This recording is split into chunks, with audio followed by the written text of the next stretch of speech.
KPBS On Demand is supported by the San Diego County Toyota dealers, presenting the new 2025 Camry with refined design and performance. Visit your local Toyota dealer to learn more about all the features the new 2025 Camry offers. The San Diego County Toyota dealers. We make it easy.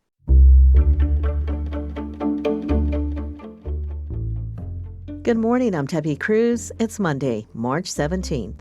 Hundreds of California police officers have been stripped of their badges, but many cases are still backlogged. More on that next. But first, let's do the headlines. San Diego County's unemployment rate increased in January. That's according to the latest figures from the State Employment Development Department, or EDD. It was 4.5% in January. That's up from 4.2% in December. The estimate a year ago was 4.3%. The EDD found that trade, transportation, and utility sectors saw the largest decreases in employment within California. Leisure and hospitality saw the second largest cutback to month-over-month employment. A controversial mining project is the subject of a planning group's meeting tomorrow night. The Cottonwood Sand Mine project is drawing ire from some El Cajon residents. An opposition group said the project will impact health, air quality, natural habitats, and more in the surrounding community. They plan to voice their opposition during the meeting. Sand is mined for various uses. It's an ingredient in concrete, glass, and other building materials. The Valle de Oro Community Planning Group will meet tomorrow at 7 p.m. at the Rancho San Diego Library. The San Diego County Fair is bringing back its season pass. This time, there's two types, a standard season pass and the brand new Fair Fanatic Season Pass. Fairgoers get extra perks with the Fair Fanatic Pass, free parking for the first visit, discounts on rides and drink refills, and more. A standard pass will set you back $65. The Fair Fanatic is $160. The last time the fair had a season pass was in 2019. The fair runs June 11th through July 6th. From KPBS, you're listening to San Diego News Now. Stay with me for more of the local news you need.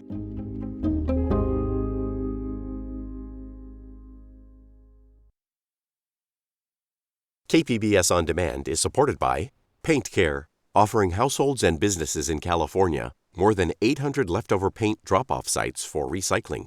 Quantities of 100-plus gallons of paint may qualify for a large volume pickup. Learn more at paintcare.org.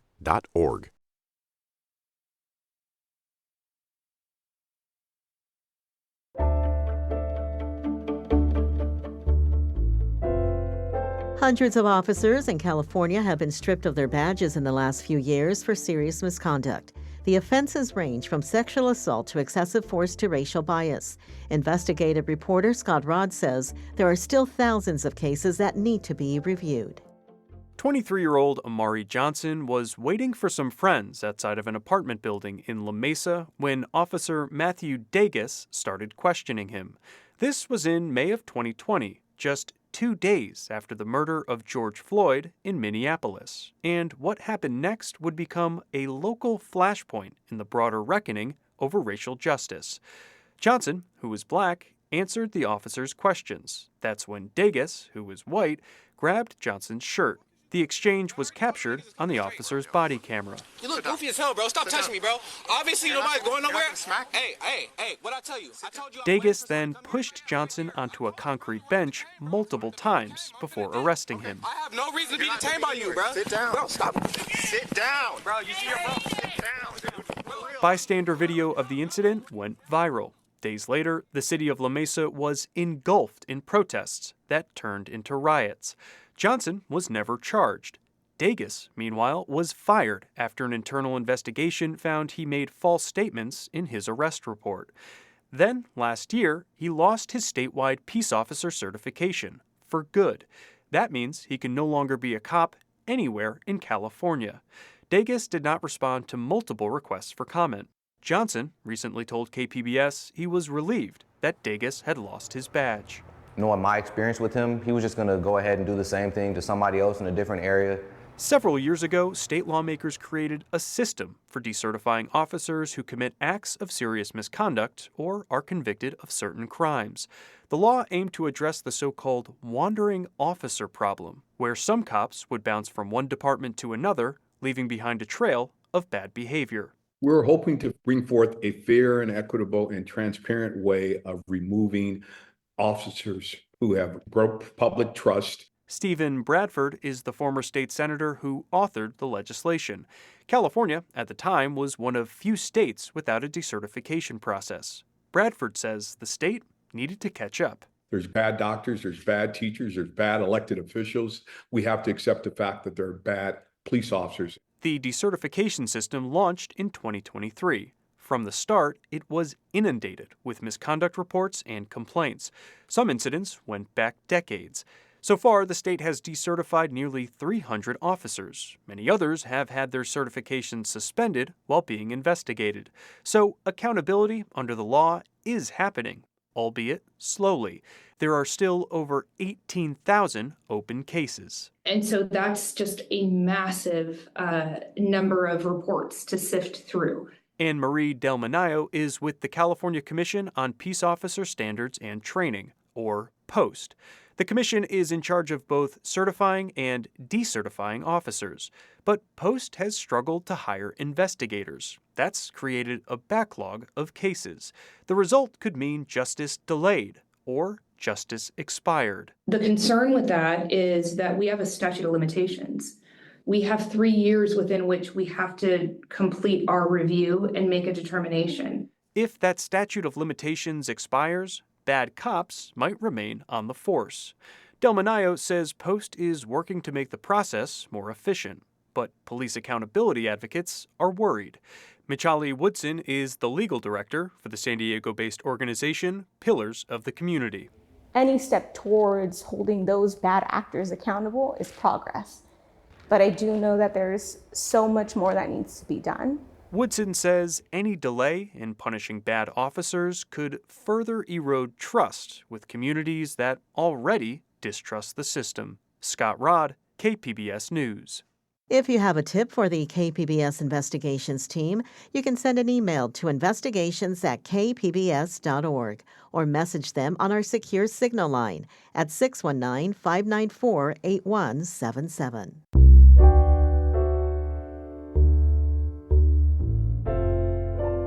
The National Endowment for the Arts has frozen more than $300,000 in grants for San Diego organizations.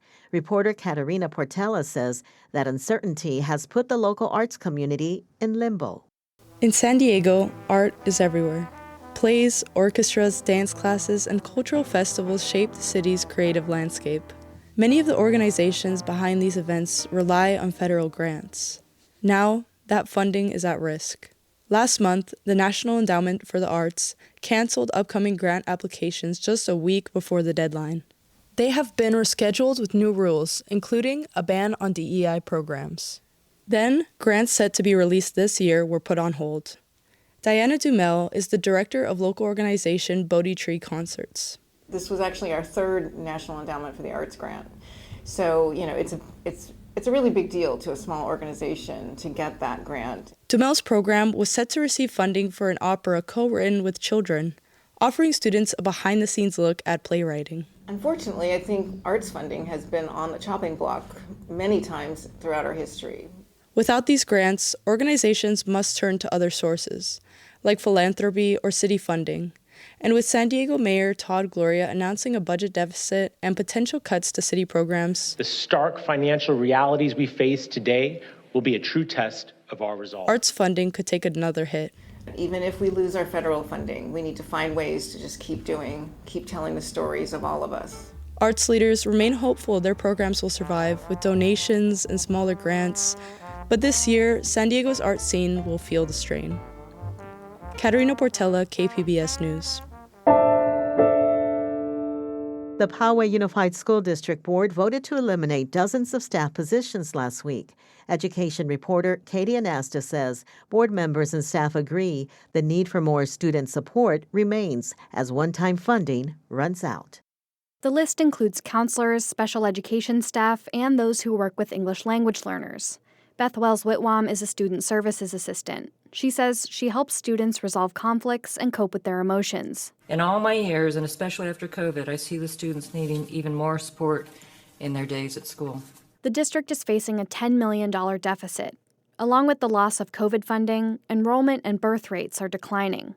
Board member David Chang says district leaders are still exploring other ways to cut spending, but they have to warn staff of potential cuts by March 15th. My hope and my sincere desire is that they will find enough non-personnel cuts that we will have to make very limited personnel cuts. The board will approve a final budget in June.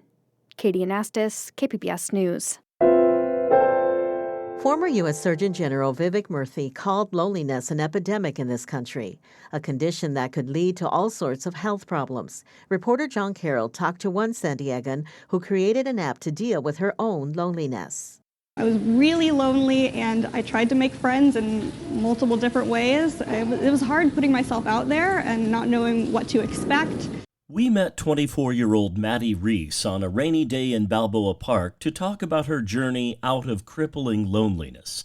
Other apps designed to connect people didn't do it for her, so she decided to create one with the goal of helping others struggling with loneliness. The app is called Flared. It's free, and there's no advertising on it. Reese describes it as a traditional matchmaking service for the modern era. It's about shooting off a flare into the sky, like if you're lost and you want to be found. And the flares, each post on the app we call a flare. So it's like shooting off into the universe what you would like to do, and hopefully people will respond to your flare. Flared is only available on Apple's App Store for now. John Carroll, KPBS News. Can light waves be bent to make something invisible? SciTech reporter Thomas Fudge talks about the science and this year's Kyoto Prize Symposium in San Diego. The lecture hall at UC San Diego was full for a speech by physicist John Pendry, a Kyoto Prize laureate, and he spoke about creating devices that can bend waves of light and sound to change what we can see and hear. The Kyoto Prize was founded by Japanese scientist and businessman Kazuo Inamori. Dean Nelson is a professor at Point Loma Nazarene University, which co-hosts the symposium. He says the prizes honor achievement and commitment to humanity. Dr. Inamori had this very spiritual side to him, as well as being a scientist, that said anything we do, any new discovery, needs to actually elevate the human soul. Gravitational forces bend light waves in space. On Earth, Pendry says doing that requires a device they call a cloak that can make light rays circumvent an object, which would theoretically make it invisible. And then you've got to send the light in the same direction it was going before. It's like a skier going around a tree. Do you ski? No, I don't. Other scientists have proven Pendry's concept by bending some non-visible waves of light, but Pendry says making something invisible would be very difficult. Thomas Fudge, KPBS News.